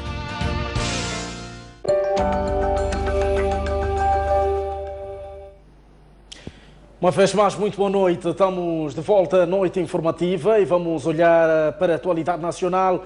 Um total de 11 pessoas padecendo de diarreias estão internadas na cidade da Beira. As autoridades de saúde apontam as inundações provocadas pelas intensas chuvas como a causa da origem da doença. As chuvas intensas que caíram durante 3 dias no início desta semana na cidade da Beira já começaram a criar problemas de saúde no seio da população ligados a doenças hídricas. Com efeito, 11 pessoas padecendo de diarreia deram entrada nas últimas 24 horas no Centro de Saúde da Munhava, na cidade da Beira, onde se encontram internadas, de acordo com dados do setor de saúde fornecidos na manhã desta quinta-feira. Estamos mesmo preocupados com o surgimento de diarreias agudas, inclusive a cólera. Sim, dizer que neste momento, como já era de se prever, já temos alguns casos de diarreia, precisamente 11 casos estão neste momento internados no Centro de Saúde da Munhava. Falo só deste período pós-chuva. Começaram ontem mesmo a dar entrada, ontem à tarde, a dar entrada a casos. Neste momento temos um cumulativo desde ontem às 18 horas até agora de 11 casos no Centro de Saúde da Munhava. Neste momento não registramos nenhum óbito. Importa referir que já iniciou na cidade da Beira o processo de distribuição de cloro nas comunidades para fazer face às diarreias. Aliás, esta manhã, o setor de saúde esteve reunido com diversos líderes dos 26 bairros da cidade da Beira para, em conjunto, traçar estratégias para mitigar o impacto de doenças que já estão a ser provocadas pelas inundações que afetaram todos os bairros da urbe. Daí o apelo para a observância das regras básicas de higiene individual e coletiva. A lavagem das mãos, a lavagem dos alimentos antes e depois de consumir, tratamento de água para o consumo, de modo geral, principalmente para a ingestão, para beber. Tratamos a água ou com cloro ou com certeza, e para os que têm condições podem até ferver a água. O importante é consumirmos água segura, água potável e segura, para que não tenhamos, como eu já disse, casos de diarreia Refira-se que em igual período do ano passado, a cidade de Beira já tinha registrado centenas de casos de diarreias provocados também por inundações que foram prontamente controladas e não foi registrado nenhum óbito. Na cidade da Beira, moradores da Praia Nova, uma das zonas mais atingidas pelas inundações e que ao mesmo tempo sofre de forma cíclica com inundações provocadas pelas águas do mar, vivem nos últimos dias momentos dramáticos e clamam pelo apoio das autoridades municipais e do governo. Os moradores da zona da Praia Nova, um prolongamento do bairro de Chaimite, vivem nos últimos 2 anos momentos dramáticos caracterizados por invasões constantes das águas do mar, nesta zona onde a revelia das autoridades municipais construíram residências dada a dificuldade para encontrarem espaço para habitação. Nos últimos 4 dias, a situação foi mais crítica dadas as intensas chuvas que caíram sobre a cidade da Beira e agora clamam por apoio tanto das autoridades municipais assim como do governo provincial. Aqui doença tem. A cólera, malária, não falta. Primeiro a água de maré. Quando encher o mês, chega água, encher, volta. Encher e volta. Agora já é água de chuva. Estamos mal. Sofremos com chuva, sofremos com maré. Maré, quando enche, é diretamente dentro. Nós temos que dormir em cima da mesa. Mediante o drama vivido pelos residentes da Praia Nova, assim como de populares de outros bairros relacionados com as chuvas intensas que caíram na Beira no início desta semana, a governadora de Sofala insurgiu-se contra o setor de Gênero, Criança e Ação Social pelo fato do mesmo não se fazer presente a tempo para apoiar as vítimas em todos os aspectos, apesar de possuir fundos para tal. Enquanto vocês estão lá para estudar o terreno, as pessoas já enterraram os seus familiares e nós já passamos por lá. Vocês deviam ter feito era assistir em loco a população e aquelas pessoas que estão a sofrer neste momento. Este aqui é o vosso papel. Quando informamos que vinhamos para aqui, é quando sai alguém para informar lá no distrito que há um fundo para a compra de caixões. E eu fiquei constrangida a saber que alguém foi lá à noite para tentar combater a situação que sabiam que havíamos de saber mais tarde. Fiquem a refletir o que é que o setor de facto se propõe a fazer. Assinala-se hoje o Dia Nacional da Estatística da Educação. Todos os anos, nesta data, o setor faz a contagem de alunos, professores e funcionários existentes em todo o país.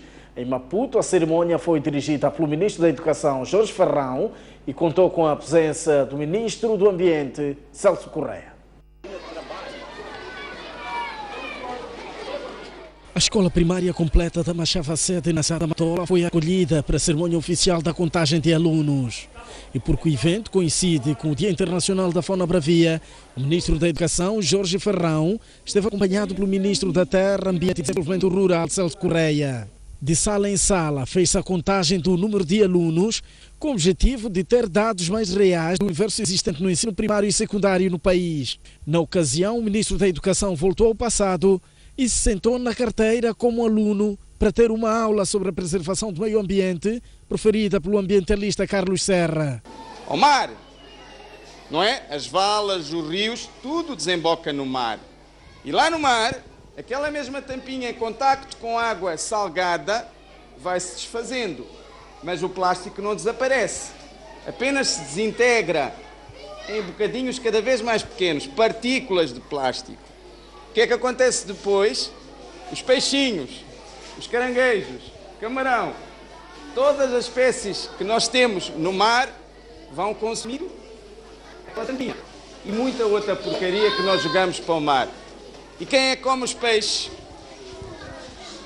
Nós comemos o peixe. Nem nos passa na cabeça o que poderá ter esse mesmo peixe dentro de si. O resultado é que dentro de nós há cada vez mais plástico, há cada vez mais tampinhas PET que estão a entrar no nosso organismo e a provocar doenças muito sérias. Em seguida, o ministro trocou papéis, pegou no giz e mostrou às crianças a importância da preservação da fauna bravia. O hipopótamo é que faz com que muitos lagos, até agora, possam ter água. Já ouviram falar de Gorongosa? Sim! Lá tinha um lago chamado Urema. E aqui no lago Urema, na Gorongosa, já havia pouca água. Quando os hipopótamos começaram a voltar, o volume de água no lago aumentou. Porque é um animal que tem muito peso, então ele, quando põe os pés aqui embaixo, faz com que a areia fique muito consistente e que a água não se infiltre. Então ele dá profundidade aos lagos. Tem ou não tem uma função?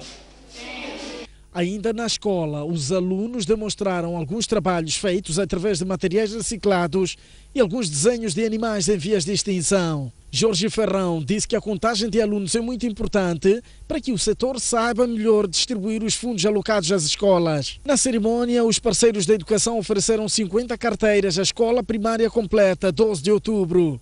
De salientar que, para além dos 2 ministros, o evento contou com a presença de representantes de organizações não governamentais e membros do governo provincial e distrital.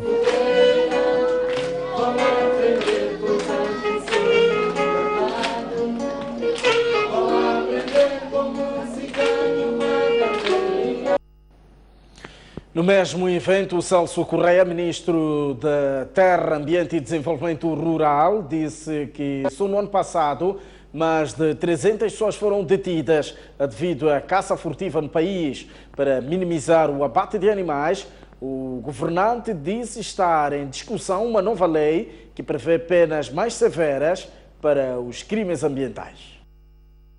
Falando no âmbito do Dia Internacional da Fauna Brevia, o Ministro da Terra, Ambiente e Desenvolvimento Rural, Celso Correia, disse estar preocupado com os índices de abate indiscriminado de animais em algumas áreas de conservação do país. É nesse sentido que o governo promete ser mais rigoroso no combate aos crimes ambientais. No ano passado foram detidos mais de 300 caçadores furtivos, que é inédito na nossa ação, e foram detidos mais de 20 traficantes. Neste momento o governo trabalha para aprovar uma nova lei de conservação que irá criar um regime mais penalizador a quem comete este tipo de crimes ambientais. Correia diz que a situação mais crítica registra-se em Niassa e Teta, onde os animais mais sacrificados são o elefante e o rinoceronte. O governante avança que daqui a alguns anos espera-se que as áreas de conservação possam criar mais de 50 mil empregos. Para os próximos 15 anos, em termos de benefícios que Moçambique pode tirar da conservação, estamos a olhar para um potencial, neste momento, um potencial que tem que ser explorado mais em os trabalhos diretos daquilo que são áreas de turismo dentro das áreas de conservação. Este é o potencial e temos que começar a explorar, já começamos, vamos gradualmente melhorando aquilo que são as qualidades das infraestruturas destas áreas, de forma que o investimento no turismo possa aparecer. Dados mais recentes indicam que a população de elefantes no país reduziu pela metade em apenas 5 anos. A caça furtiva mantém-se no topo da lista dos responsáveis por essa tragédia ambiental. E quando menos se esperava, um menino de apenas 10 anos surpreendeu a todos com a apresentação de uma organização sem fins lucrativos que, entre outros objetivos, pretende desenvolver ações de preservação do meio ambiente. O meio ambiente é o nosso lar, porque o meio ambiente, se o meio ambiente está mal conservado, não podemos ter ar puro para respirar. Chama-se Oldemiro Juliás, aluno da sexta classe, que no ano passado criou uma organização sem fins lucrativos para ajudar a sua escola na preservação do meio ambiente. Em 2015 mandou uma carta ao Ministro da Educação a pedir apoio e, porque a sua carta não teve resposta, aproveitou a visita de Jorge Ferrão à sua escola para entregá-lo pessoalmente. Já pedi ao meu pai para me dar uma sala para a organização, para eu ser o meu gabinete. O atrevimento do Oldemiro chamou a atenção do Ministro, que convidou-o para explicar o projeto. Destemido, dirigiu-se ao palco.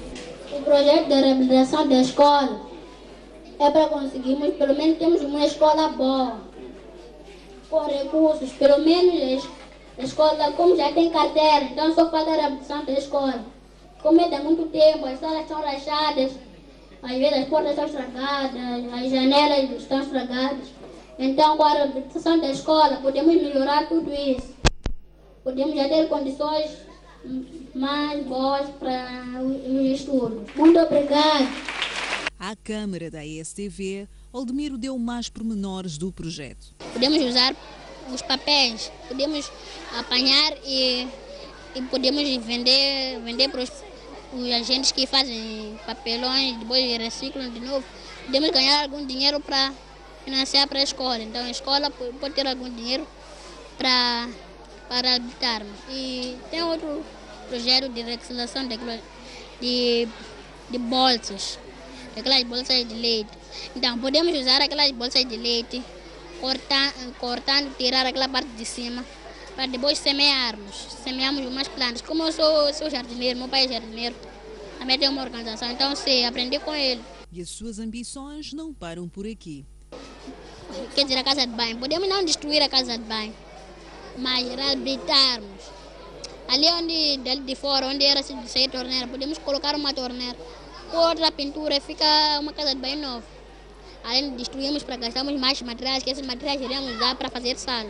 Depois de ouvir as suas ideias, o Ministro da Educação prometeu apoiar o pequeno Oldemiro a realizar os seus sonhos. As relações de cooperação entre Moçambique e China aumentaram 22 vezes mais em 2014, de acordo com o embaixador da China em Moçambique, que falava durante a aula de sapiência no Instituto Superior de Relações Internacionais. Até o ano antepassado, aquele país asiático tinha investido 220 bilhões de dólares no continente africano. Estudantes, docentes e convidados juntaram-se nesta quinta-feira no Instituto Superior de Relações Internacionais para a cerimônia de abertura oficial do ano académico. O diplomata chinês encarregue de dar a aula de sapiência a centenas de pessoas falou das relações de cooperação existentes entre China e África. Em 2014, o valor do comércio entre China e África cifra-se em 220 bilhões de dólares. Aumentou em comparação com o valor em 2022, aumentou 22 vezes. É com a dinâmica das cooperações entre China e África que Sun Jian sustenta que em 6 anos o seu país tornou-se o principal parceiro comercial de África. China já ultrapassou a Europa e a América como o maior mercado de exportação de produtos africanos. Agora, China fazia muito investimento na África. O valor global é 30 bilhões de dólares. A cerimônia de abertura do ano académico foi celebrada sob o lema Razões Sino-Africanas, Dinâmica e Impactos no Desenvolvimento Internacional. Vamos a Nampula, onde 3 vagões desligaram-se de uma locomotiva, embatendo-se violentamente sobre 6 casas precárias na zona da Cavalaria, no bairro Carropeia. 3 pessoas que se encontravam no interior das residências contraíram um ferimento e foram encaminhadas de emergência a uma clínica privada para médicos em perigo. O acidente ocorreu a princípios da tarde desta quinta-feira, no bairro de Carropeia, quando se movimentavam vagões na chamada zona de manobra. Ainda não se sabe com exatidão o que teria ocorrido, porém, 3 vagões desligaram-se da composição e foram-se embater violentamente contra 6 casas. Estamos a realizar manobras normais no pátio de Nampula, operações de retirada e movimentação, retirada e entrada de vagões das oficinas. Então tivemos esse incidente. Nossa equipa de investigação ainda está a investigar e a apurar a real causa do que tenha acontecido. Estamos a mapear, tinha aqui um travamento para impedir que os vagões tivessem esse tipo de tombamento. Então vamos analisar, vamos chegar a tomar uma precaução. Futuramente não manobrar veículos possivelmente com um comprimento maior que estava hoje. A equipa da social já está a trabalhar, já trabalhou, já mapeou toda a área que foi envolvida no acidente, já está a alocar o pessoal todo envolvido, vão ser alocados na pensão até se resolver a situação definitiva. O maquinista agora está fora da sua atividade, né? Está a ser feito um acompanhamento também para tentar entender com ele qual é a real causa deste tipo de acidente. Em resultado do sinistro, 3 pessoas, das quais 2 senhoras e uma menor, contraíram ferimentos. Estas foram encaminhadas a uma clínica privada e, segundo apuramos, estão fora de perigo. As autoridades do bairro enaltecem o facto de não ter se registrado nenhum óbito. Os feridos ainda estão no hospital, ainda não temos, porque logo que ocorreu o acidente, Algumas crianças já estavam na escola, outros aonde, mas até agora ainda não fizemos o levantamento exato. Não há vítima, ninguém perdeu, só houve acidente e essa senhora que correu feriu 3 pessoas, uma criança e 2 mulheres, e está hospitalizado. Estava a lavar, depois ouvi um barulho lá em cima, lá, como essa criança estava dentro, deixei de lavar, fui dentro, logo como essa aqui estava a dormir, lhe levantei, foi sorte mesmo, como estava embaixo daqueles vagões, assim, eu estava no meio com ela. Ivo Oliveira, Jamal Ramadani, STV, Nampula. Empresários que operam em várias áreas em Nacala, província de Nampula, estão agastados com a transitabilidade das principais vias de acesso e as constantes restrições que se verificam no fornecimento da corrente elétrica. Empresários estas e outras preocupações foram apresentadas no encontro havido esta quarta-feira envolvendo a classe empresarial e o governo do distrito. Mau atendimento nos hospitais e a crise de fornecimento de água potável foram outros pontos abordados pelos empresários baseados a nível da cidade portuária de Nacala, para além da degradação das estradas e as constantes restrições no fornecimento da corrente elétrica. Esta classe empresarial aproveitou este encontro promovido pelo governo local para desafiar as autoridades de Nacala no sentido de proporcionar um ambiente favorável de negócio e de investimento que passa pelo melhoramento das vias de acesso, a capacidade de cobertura de água potável e da qualidade de energia. Esses 3 anos já ouvi que iríamos mudar isso, mas até agora não vimos rigorosamente nada, excetuando, eu diria até os semáforos, foi a única coisa que Nacala teve de novidade. Façam algo das estradas, porque nós contactamos e confrontamos com vários clientes que dizem, olha, eu prefiro ir dormir em Nampula, ou prefiro dormir não sei onde, porque para chegar dentro da cidade de Nacala é um problema. Nunca viu tanta coisa mal como tem visto agora. Porque nós sabemos onde é que estão os problemas, mas podemos atacá-los, mas de uma forma séria. Podemos atacar, a solução está connosco. Vamos esperar do expert da Europa para vir fazer um estudo e chegar à conclusão que estão a morrer muitos moçambicanos por causa das motas. Em resposta a essas e outras preocupações, Hassan Hussein, administrador de Nacala, explicou na ocasião que o governo daquele distrito e o Conselho Municipal local estão empenhados na solução dos principais problemas que afetam mais de 250 mil habitantes, incluindo o setor empresarial. Bem, as estradas, aquelas asfaltadas e que têm um problema de buracos, temos aquela que sai da zona verde para o hospital, essa é da gestão do município, e também temos a componente que é mais da ANE, que é da Administração Nacional de Estradas, isso devido ao investimento que precisa. O que se fez ao nível local foi de solicitar fundos de modo que a estrada que sai da zona verde para a cidade e para Ferrão Veloso, essa estrada seja reabilitada. Já foi remetida a solicitação junto ao Conselho Municipal e estamos à espera que a ANE a qualquer altura se pronuncie sobre como poderá fazer a reparação das estradas. Não há precisões. Empresários de Cabo Delgado apelam para a revisão dos objetivos da coleta fiscal face ao clima econômico menos favorável. O apelo foi feito durante um encontro com o diretor-geral das alfândegas, havido em Pemba, capital de Cabo Delgado.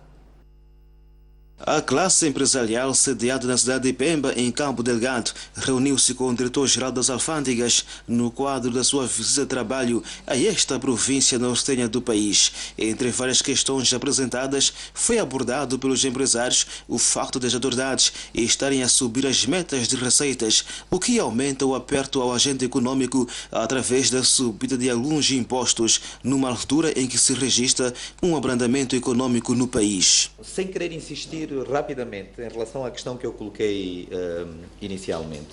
É óbvio, no início da sua intervenção disse que os funcionários das alfândegas no fundo não são políticos, são, quando muito, executores da política de Estado.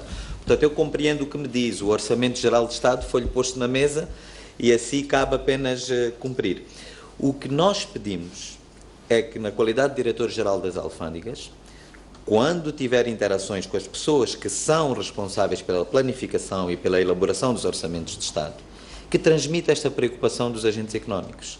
Realmente não é razoável esperar-se que numa situação de depressão económica nós tenhamos que aumentar as receitas fiscais.